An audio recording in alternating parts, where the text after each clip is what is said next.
नमस्कार, जय हिंद साथियों। एक बार फिर से स्वागत है आपका मेरे YouTube चैनल स्टडी विद सागर में। आशा करता हूँ आप सभी लोग अच्छे होंगे, आपकी तैयारी अच्छी चल रही होगी। देखिए, आज हम इस वीडियो में मैप के माध्यम से उत्तराखंड के कुछ महत्वपूर्ण फैक्ट्स को डिस्कस करने वाले हैं, जो आपकी परीक्षा की दृष्टि से हमेशा ही बहुत इंपॉर्टेंट रहते हैं। हर बार इनसे क्वेश्चंस पूछे जाते हैं। क्वेश्चंस देखिए किस तरह के रहेंगे, जैसे कि अगर आपसे पूछा जाए कि उत्तराखंड में पूर्ण आंतरिक जिले कितने हैं, या फिर उत्तराखंड का ऐसा कौन सा जिला है जो अन्य जिलों से सबसे ज़्यादा सीमा साझा करता है। साथ में हम बात करेंगे अंतर्राष्ट्रीय सीमाओं के और अंतर्राज्य सीमाओं के बारे में, और भी अन्य महत्वपूर्ण जो तथ्य हैं जो परीक्षा की दृष्टि से बहुत इंपॉर्टेंट रहते हैं, उन सभी को हम लोग मैप के माध्यम से यहाँ पे डिस्कस करने वाले हैं। तो क्लास बहुत इंपॉर्टेंट रहने वाली है। जो बच्चे अभी चैनल पे नए हैं, जिन्होंने अभी चैनल सब्सक्राइब नहीं किया, तो उनसे रिक्वेस्ट करूंगा कि आप चैनल को सब्सक्राइब कर लीजिए, ताकि आपको महत्वपूर्ण अपडेट्स जो जॉब्स के रिगार्डिंग रहती हैं वह आपको रेगुलर बेसिस पे मिलती रहे। तो साथ में देखिए, जो ये चैनल है, इस चैनल पे रेगुलर बेसिस पे उत्तराखंड जीके, करंट अफेयर्स और आपका रीजनिंग, मैथ्स और कंप्यूटर की क्लासेस जो आपकी परीक्षा की दृष्टि से इम्पॉर्टेंट रहती हैं, उन सभी को यहाँ पे रेगुलर बेसिस पे अपलोड किया जा सकता है। तो जो आपको परीक्षा में आपका जो टारगेट है उसको अचीव करने में हेल्पफुल रहती हैं। तो चलिए, आज का जो सेशन है उसको हम लोग स्टार्ट कर लेते हैं। जो इम्पॉर्टेंट फैक्ट्स हैं उनको हम लोग यहाँ पे बारी बारी करके डिस्कस कर लेते हैं। तो देखिए, सबसे पहले हम लोग बात करते हैं। पहले एक क्वेश्चन आता है कि उत्तराखंड के में पूर्ण आंतरिक जिले कितने हैं। पूर्ण आंतरिक जिले का मतलब यह है कि वह किसी भी अन्य राज्य से और अन्य अंतर्राष्ट्रीय देश से सीमा साझा नहीं करते हैं।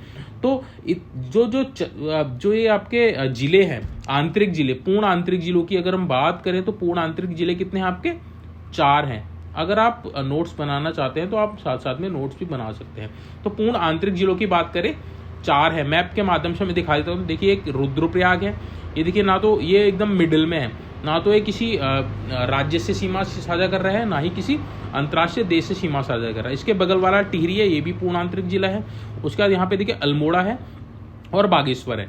तो यहाँ पे आपके 4 जिले हो गए। एक आपका रुद्रप्रयाग हो गया, रुद्रप्रयाग है।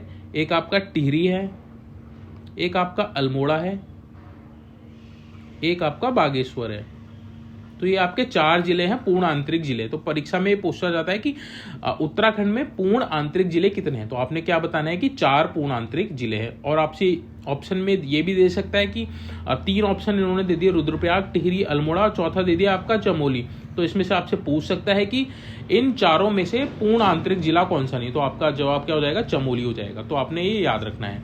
तो ये एक क्वेश्चन आपका बनता है। अगला क्वेश्चन हम लोग देख लेते हैं कि अगला क्वेश्चन क्या बनता है। अगला क्वेश्चन एक आपका ये बनता है कि उत्तराखंड का ऐसा कौन सा जिला है जो सबसे ज्यादा अन्य जिलों से सीमा साझा करता है। तो एक ऐसा जिला जो सबसे ज्यादा अन्य जिलों से सीधा सीमा साझा करता है वह आपका गढ़वाल, यानी कि पौड़ी गढ़वाल है। पौड़ी गढ़वाल क्या है? पौड़ी गढ़वाल देखिए 7 जिलों से आपकी सीमा साझा करता है। मैं आपको बता देता हूँ। देखिए, यहाँ पे पौड़ी है, ये पौड़ी है आपका। एक देखिए हरिद्वार से कर रहा है, यानी कि एक देहरादून से कर रहा है 2, टिहरी से 3, रुद्रप्रयाग से 4, चमोली से 5, अल्मोड़ा से 6 और नैनीताल से 7। तो 7 जिलों से सीमा साझा करता है पौड़ी। सबसे ज्यादा सीमा साझा करने वाला अन्य जिलों से अगर पूछा जाएगा तो आपने क्या बताना है? पौड़ी बताना है। तो पौड़ी इसका सही जवाब हो जाएगा। तो ये क्वेश्चन परीक्षा में पूछा जाता है। अगला देखिए, जो क्वेश्चन पूछा जाता है, अगला क्वेश्चन ये पूछा जाता है कि उत्तराखंड में कितने जिले ऐसे हैं जो चीन से सीमा साझा करते हैं। तो देखिए, चीन किस तरफ है आपका? चीन इस तरफ है। चीन का जो तिब्बत वाला जो पोर्शन है, जो तिब्बत चीन के अंदर आता है, उसकी हम बात कर रहे हैं। तो चीन हमारा इस साइड है, चीन हमारा इस साइड है, नेपाल हमारा इस साइड है। तो ये मैप के माध्यम से आप इसको देख लीजिएगा। चीन है इधर हमारा। तो देखिए, एक उत्तरकाशी, एक हो गया चमोली, एक हो गया पिथौरागढ़। तो चीन से देखिए 3 जिले सीमा साझा करते हैं हमारे राज्य के। एक आपका उत्तरकाशी, एक आपका चमोली, एक हो गया आपका पिथौरागढ़। तो ये 3 जो राज्य हैं वे चीन से सीमा साझा करते हैं। वहीं अगर हम बात करें तो नेपाल से, तो नेपाल हमारा किस साइड है, इस साइड है, तो नेपाल से भी हमारे 3 जिले सीमा साझा करते हैं। तो नेपाल आपका इस साइड है, तो देखिए एक पिथौरागढ़ हो गया, एक चंपावत हो गया, एक उधम सिंह नगर हो गया, यानी कि एक पिथौरागढ़ हो गया आपका, एक आपका एक आपका चंपावत हो गया, एक आपका हो गया उधम सिंह नगर यूएसए। तो अगर आपसे पूछेगा कि चीन से कितने राज्य सीमा साझा करते हैं, कितने जिले सीमा साझा करते हैं, तो आपने बताना है 3। कौन कौन से, उत्तरकाशी, चमोली, पिथौरागढ़। नेपाल से कितने जिले सीमा साझा करते हैं, उसका भी आंसर हो जाएगा 3, पिथौरागढ़, चंपावत और उधम सिंह नगर। तो ये परीक्षा में पूछा जाता है, इसलिए मैं आपको यहाँ पे बता रहा हूँ। होप सो आपको समझ में आ रहा होगा। मैप के माध्यम से देखिए, अगर आप चीज़ें अगर आप पढ़ेंगे तो आपको इजीली याद रहेगा। आपने केवल मैप याद रखना है, मैप अगर याद रखेंगे तो इस तरह के क्वेश्चंस इजीली आप सॉल्व कर पाएंगे। तो उत्तराखंड का जो मैप है उसको भी आप याद कर लीजिए कि कहाँ पे आपका क्या रहने वाला है। अब हम बात कर लेते हैं राज्यों की।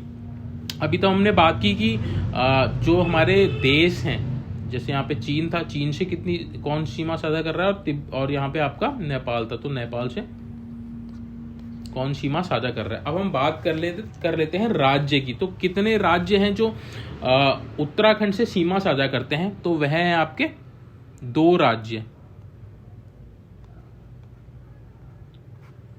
2 राज्य हैं आपके। एक है आपका हिमाचल प्रदेश, इस तरफ आपका हिमाचल है, और इस तरफ आपका उत्तर प्रदेश है। तो 2 राज्यों से सीमा साझा करता है हमारा उत्तराखंड, और 2 देशों से ही आपका सीमा साझा करता है हमारा राज्य उत्तराखंड। हिमाचल और उत्तर प्रदेश 2 राज्य हैं जो जिनसे उत्तराखंड हमारा क्या बोलते हैं कि सीमा साझा करता है। अब हिमाचल से हमारे 2 राज्य सीमा साझा, 2 जिले सीमा साझा करते हैं, 2 जिले, एक आपका उत्तरकाशी हो गया, एक आपका देहरादून हो गया। तो हिमाचल से अगर बात करें तो हिमाचल से आपका उत्तरकाशी हो गया और एक आपका देहरादून हो गया। तो हिमाचल से आपके 2 जिले हो गए हमारे। वहीं उत्तर प्रदेश से हमारे 5 जिले, उत्तर प्रदेश की बात करें तो उत्तर प्रदेश से 5 जिले हमारे सीमा साझा करते हैं। कौन कौन से आपके, देखिए एक देहरादून है, एक आपका हरिद्वार है, एक आपका पौड़ी है, एक आपका नैनीताल है, एक आपका उधम सिंह नगर है।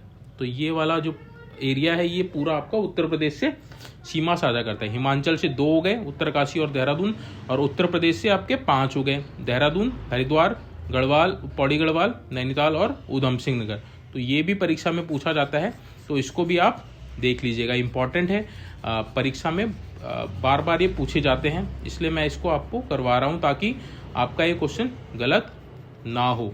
और जो नए बच्चे हैं आप इसको ज़रूर प्रैक्टिस करके जाइएगा, आपके लिए बहुत हेल्पफुल रहने वाला है। तो ये हम लोगों ने सीमा की बात कर ली। अब हम बात कर ले कि उत्तराखंड की, देखिए जो लंबाई चौड़ाई है उसकी हम बात कर ले तो उत्तराखंड जो है पूर्व से लेके पश्चिम तक, पूर्व से पश्चिम की जो इसकी आपकी लंबाई है ये आपकी 358 किलोमीटर है,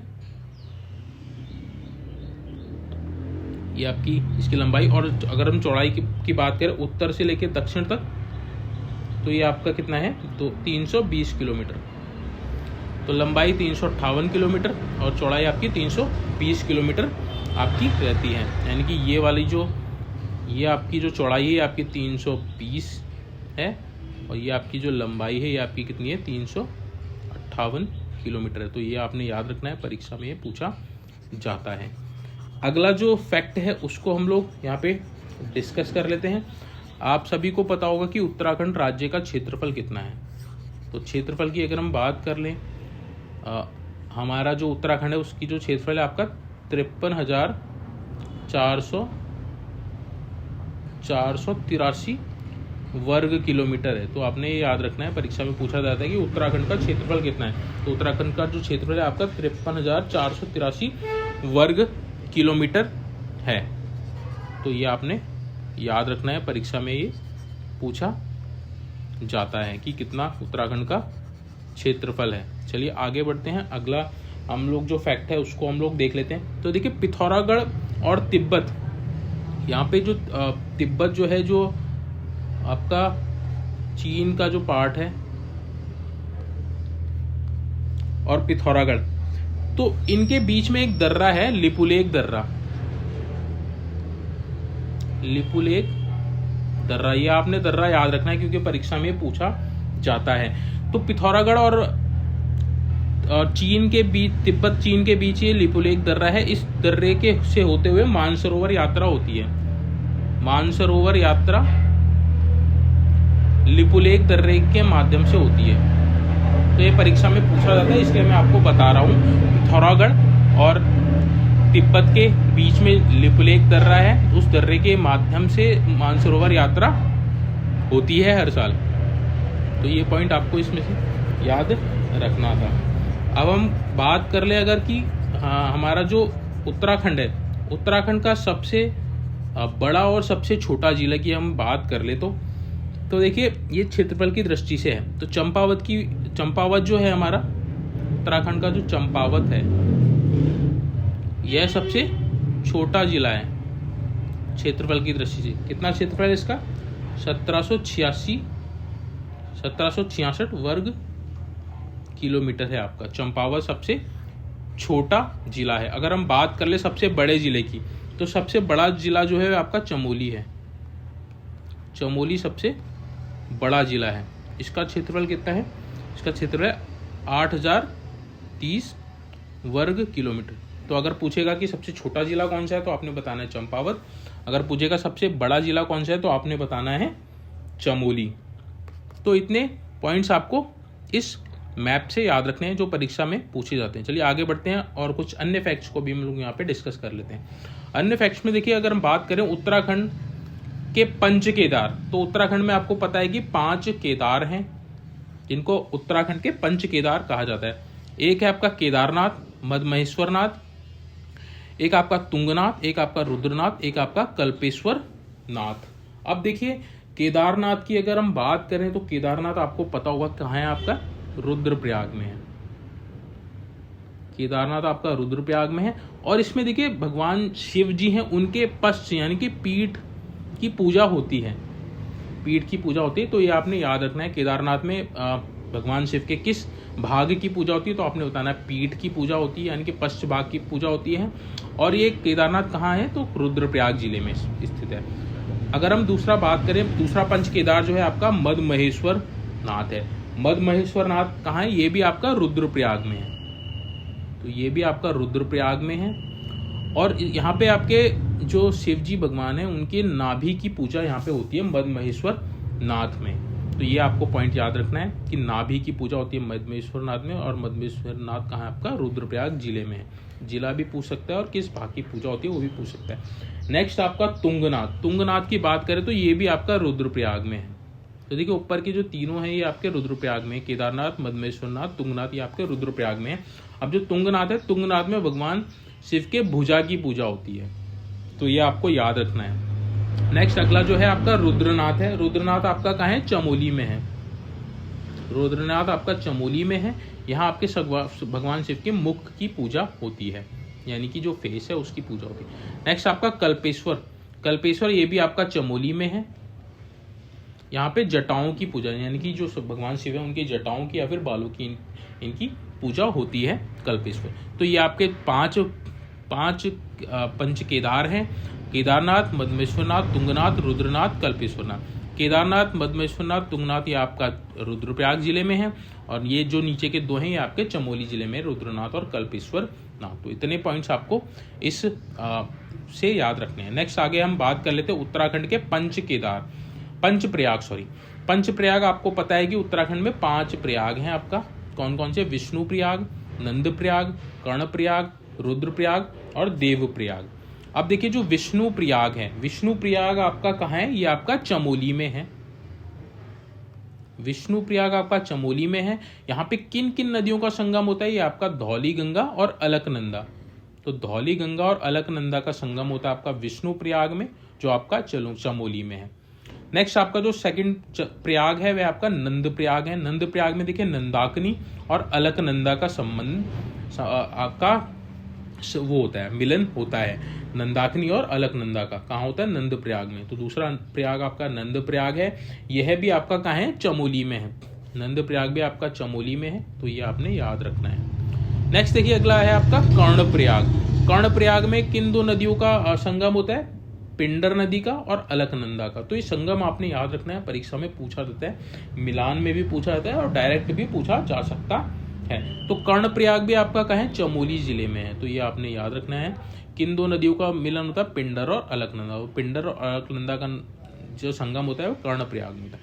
नेक्स्ट आपका रुद्रप्रयाग। रुद्रप्रयाग आपका रुद्रप्रयाग जिले में ही है, ये आपका रुद्रप्रयाग जिले में ही। कहाँ किन किन नदियों का संगम होता है? यहाँ पे मंदाकिनी और अलकनंदा। तो इन दो नदियों का संगम होता है रुद्रप्रयाग में, जो ये क्या कहलाता है? रुद्रप्रयाग कहलाता है। तो ये आपका चौथा पंचप्रयाग था। नेक्स्ट आपका जो फाइनल है वह है आपका देवप्रयाग। देवप्रयाग में देखिए भागीरथी और अलकनंदा दो नदियों का संगम होता है। कहाँ होता है? देवप्रयाग में। देवप्रयाग जो है आपका टिहरी जिले में है। देवप्रयाग आपका टिहरी जिले में है। और देखिए जहाँ ये भागीरथी और अलकनंदा का संगम होता है देवप्रयाग में, यहाँ से जो हमारी जो नदी है ये क्या कहलाती है? गंगा कहलाती है, गंगा नदी कहलाती है। तो परीक्षा में ये भी पूछा जाता है कि जो गंगा नदी है वह कहाँ से निकलती है। अगर वैसे पूछा जाए तो वो आपकी गौमुख से निकलती है, बट ये कहाँ पे गंगा कहलाती है? तो ये कहलाती है देवप्रयाग में। देवप्रयाग जो टिहरी में है वहाँ से गंगा नदी कहलाती है। उससे पहले भागीरथी और अलकनंदा जो देवप्रयाग में आके मिलते हैं, ये अलग अलग दो नदियां हैं, यहाँ पे आके गंगा बन जाती है। तो ये थी आज की क्लास जिसमें हम लोगों ने महत्वपूर्ण फैक्ट्स को डिस्कस किया है। होप सो आपके कई चीज़ आपको पता चली होंगी, कई डाउट्स आपके क्लियर हो गए होंगे जो आपको एग्ज़ाम्स के लिए आपके लिए इम्पॉर्टेंट रहते हैं। तो इस तरह की जो और भी क्लासेज हैं वह अपलोड की जाएंगी। तो जिन बच्चों ने अभी चैनल सब्सक्राइब नहीं किया है, जो एग्ज़ाम्स की तैयारी कर रहे हैं, चाहे वह उत्तराखंड पुलिस हो, उत्तराखंड पुलिस सब इंस्पेक्टर हो, आबकारी, परिवहन, पटवारी और जितने भी UKSSC और UKPSC के एग्ज़ाम्स जो करवाए जाते हैं, तो उन सब की जो तैयारी कर रहे हैं, तो आप चैनल ज़रूर सब्सक्राइब कीजिएगा ताकि आपको इम्पोर्टेंट्स जो नॉलेज है वह मिल सके, इम्पोर्टेंट्स अपडेट्स मिल सकें जो आपके परीक्षा के रिगार्डिंग रहती हैं, कोई भी आपसे मिस ना हो पाए। और बस आप मेहनत करते रहिए, आपका सिलेक्शन ज़रूर होगा। आगे बहुत सारी भर्तियां उत्तराखंड में आने वाली हैं, तो आपका सिलेक्शन ज़रूर हो जाएगा, बट आपको मेहनत करनी पड़ेगी तभी सिलेक्शन होगा। तो इसलिए आज का जो सेशन है उसको यहीं पे एंड अप करते हैं। जल्दी मिलते हैं नेक्स्ट क्लास में, तब तक आप अपनी तैयारी को कंटिन्यू किए। Thank you so much for watching this video.